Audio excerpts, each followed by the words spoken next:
Have you ever heard of the time slip of Times Square? Well, if you haven't, let me tell you about it. It all started back in the early 1990s when several strange stories began to circulate about people in Times Square suddenly finding themselves transported back in time. Sometimes decades earlier, the most famous case involved a man in his mid-30s who was a stockbroker. He was strolling through Times Square late one evening after having dinner with some friends at a restaurant on 45th Street.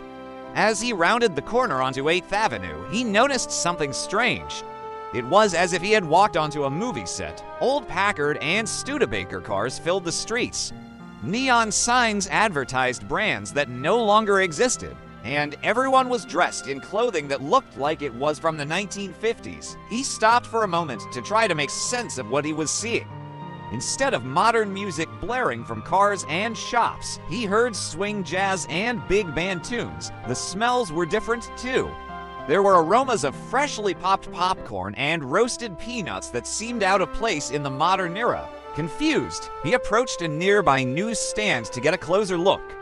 That's when he saw the newspapers on display. The date on the front page was March 1951. In shock, he continued wandering around the area for several minutes before panic set in. When he darted into a side street, everything seemed to flicker for a moment, and suddenly he was back in Times Square. But it was the 1990s again. The traffic, the noise, everything had returned to normal. And no one seemed to notice that anything had happened. His story wasn't unique. Cab drivers and other workers in the area also claimed they had seen phantom streets or walked briefly into an older version of Times Square. Some spoke of spotting horse-drawn carts mixed with modern traffic or suddenly hearing long-vanished jazz clubs in alleyways that had been demolished decades earlier. Even tourists reported momentary slips in which the flashing billboards disappeared and were replaced with the dim glow of old movie theaters and the burlesque marquees of Times Square's seedy past. So what's going on here? Well, skeptics say these experiences were likely hallucinations, stress-induced visions, or simply cases of mistaken memory.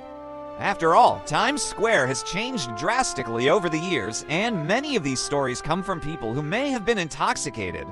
Others argue that Times Square might be a thin spot in time where the past occasionally bleeds into the present. With its deep history, constant construction, and layers of human activity, it's possible that this phenomenon could occur here. Paranormal researchers call this a time slip, a spontaneous crossing of eras where one moment overlaps with another. Some even speculate that New York's underground subway lines and electromagnetic fields could be triggering these accidental glimpses into the past.